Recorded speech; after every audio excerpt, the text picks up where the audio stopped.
Okay, great. So let's make a start. It's 1:15. Um, Today we're going to be looking at working with emotions. Well, specifically working with difficult emotions. So I don't know where you are, but if you're in London today, it's very, very warm. And maybe warm in other parts of the country as well, but certainly very warm in London today. And it's kind of day you'd, we'd all, well, certainly speaking for myself, I'd probably rather be in a plunge pool just now. And I was thinking about plunge pools. And you know those big beach balls you sometimes play with on the beach? And I don't know if you've ever been playing around with one of those in a pool.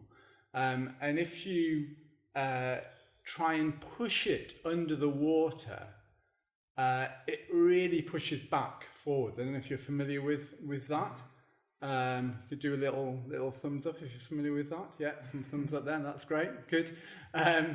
So in a way, that's a bit what happens when we try and push difficult emotions away. If we try and push them away from us, they sort of come back with, in a sense, even greater force. And of course, if we try and keep, the beach ball underwater, that requires a lot of energy and can get quite tiring. And it's the same with emotions. If we try and push them away, it uses up an awful lot of energy and is quite tiring. I mean, just to change metaphors whilst we're on the through. I don't know if you're familiar with this. This is a finger trap. So some sort of visual aid for today. And of course, what you do with finger traps, you put your fingers in them, and then you try and get out of it. And of course, as you try and get out, when you pull, it just gets tighter and tighter. And again, I think that's quite a good metaphor for trying to get out of difficult emotions by pushing them away. They just get tighter and tighter. They just ensnare you. The more you don't want to be anxious, the more anxious you get, and it just grips you more and more. So that's our little metaphor.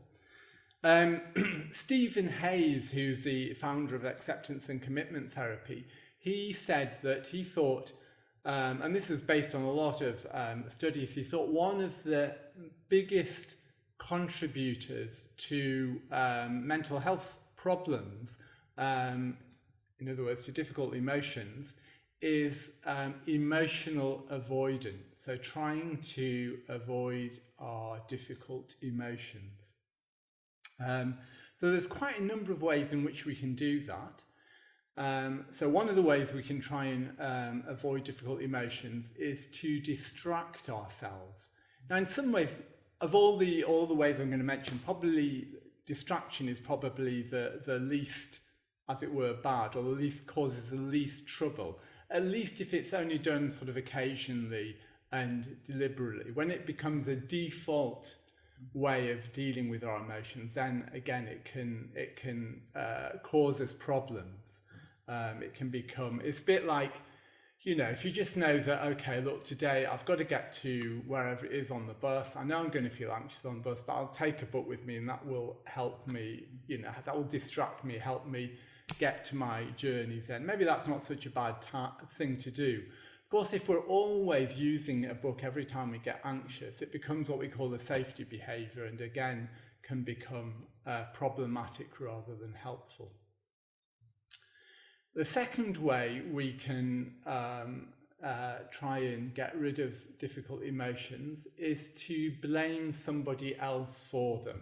That's always a very, very tempting cause, because then we don't have to deal with it, or that's how it feels. So we can just blame somebody else.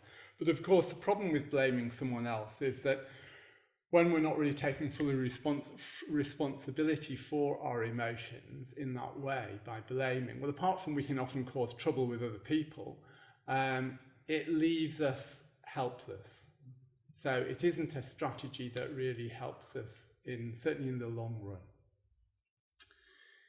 then we can try and push away our emotions through just an attitude of aversion, really just trying to push emotions away. It's a bit like, bring back our visual aid from day one, feel like you've got this anxiety, for example, and then you notice the anxiety and you just feel, oh no, not anxiety again, and you start getting depressed about the anxiety, and then you notice that you're feeling depressed and you get angry about being depressed. So again, it can just build up. When we try and push away emotions, it can just build up in this way. We get layer of emotion. And then a final way that we can avoid difficult emotions is to avoid the situations in which they occur.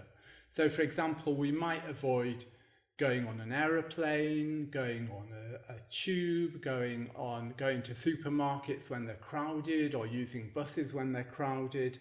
And what happens then, of course, is we just become a slave to our anxiety. Our anxiety pushes us around, and we can end up having a more and more restricted life, as there are more and more things that we feel we can't do because we're trying to avoid situations in which anxiety will arise. So what do we do about this? And what do we do about emotional avoidance? Well, guess what? What we try and do is turn towards our emotions and feel them. And of course, this is actually counterintuitive. Our first response to that idea, or at least on a sort of, as it were, emotional level, can be, that's the last thing I want to do. This is really unpleasant. I absolutely don't want to feel it. However, it is a really helpful approach if we can start finding a way of doing this. So I think there are different things that we can do in terms of turning towards our emotions. So the first thing, I think, is just simply to acknowledge what's there. So we just clock, particularly if we're in a habit of distracting ourselves and saying, I'm not angry, or, I'm not really anxious. When we try and sort of pretend to ourselves it's not really happening, the first thing can be just to acknowledge, okay, so there is anxiety going on, or okay, so I am feeling irritated at the moment, whatever it is. We just sort of acknowledge that emotion is there. And then we can also try and notice how it is controlling our behaviour. Again, particularly when we use this thing of avoiding situations that provoke the difficult emotions, we can start to notice how that is controlling our behaviour, in other words, controlling our lives. And in a way, we've got a choice. Well, we could choose to just have a restricted life, but actually, if you want a full and rich life, then it means turning towards these difficult emotions. So you get more discomfort in that, but you also have the richness of a fuller life. And in a way, that's the choice. You can go one way or the other. My guess is that because you're here with me today, you might choose go for the richer and fuller life. But absolutely, it's your decision what you want to do. But at least I think it's really important to just hold it in balance in that way and think, well, what actually do I want to do? Or what am I sort of willing to do, as it were? So that's the first thing, acknowledging and weighing up what we want to do.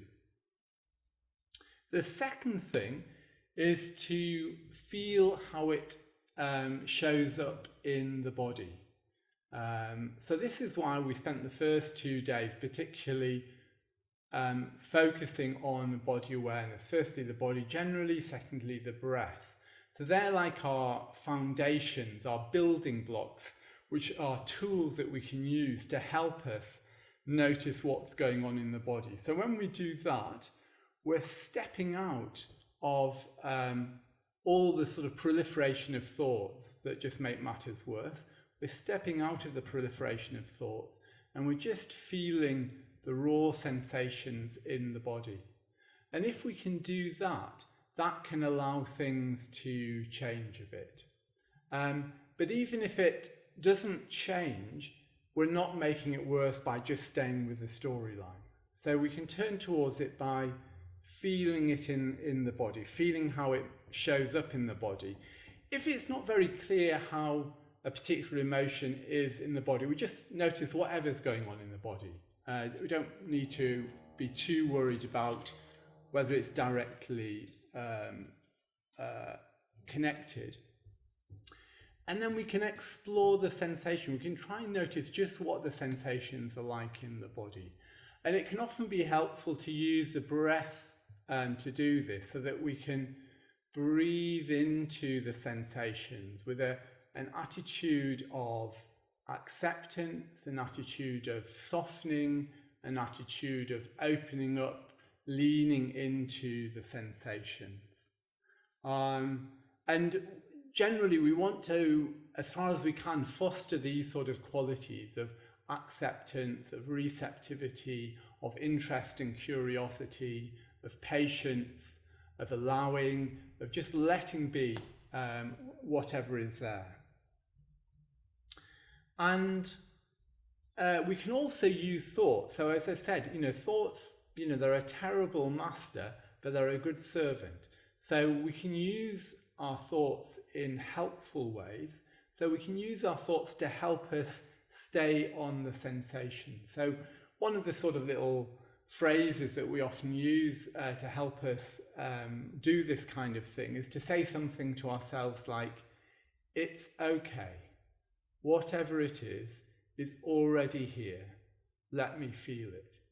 So when I say okay, it's not sort of like, that's like really wonderful that I'm having this horrible anxiety. I don't mean it's okay like that. It's just a kind of a way of sort of just calming, reassuring oneself. And then this thing of it's already here. I think that's really, really helpful to just remind ourselves what is here is already here. So we might as well try and deal with it rather than pretend it's not here or run away from it. If it's already showed up, let's try and face up to it. If the sensations, if the feelings are very, very difficult, then we might just sort of breathe on the edge. So we're not sort of trying to go right into it. We might just have this fuzzy sense of, there's something horrible going on in my belly, for example. So we just sort of breathe on the edge of that and see if we can just patiently stay on the edge of that. And as we do that, it may be that things unfold. It may be, as I said, often things get layered. So again, coming back to our little box, it may be that the first thing we become aware of is that there is anxiety. But we might find that underneath that, there's a layer of low mood, of depression. And we might find that underneath that, there's actually a cheeky bit of anger that we weren't aware of, that actually underneath it there's there's this whole bit of anger that we weren't in touch with. And then we might find that underneath that, there's a little kernel of pain or even fear that's sort of lying underneath all that. So often things get layered, and it can be that when we sort of turn towards our emotions, over time we can sort of move through those layers and sort of descend into what is there. Okay, so what we're going to do is, like yesterday, we'll have a period of the mindfulness of breath and body. And what I will invite you to do is to have a go at practicing this turning towards difficult emotions. So in the first stage, when we do the breath stage, if there's already something that's a bit uncomfortable going on in your experience, then you can have a go at turning towards that. Then in the second stage, if there's not, you can just continue focusing on the breath. In the second stage, again, if there's something unpleasant that's going on, you can have another go at turning towards that.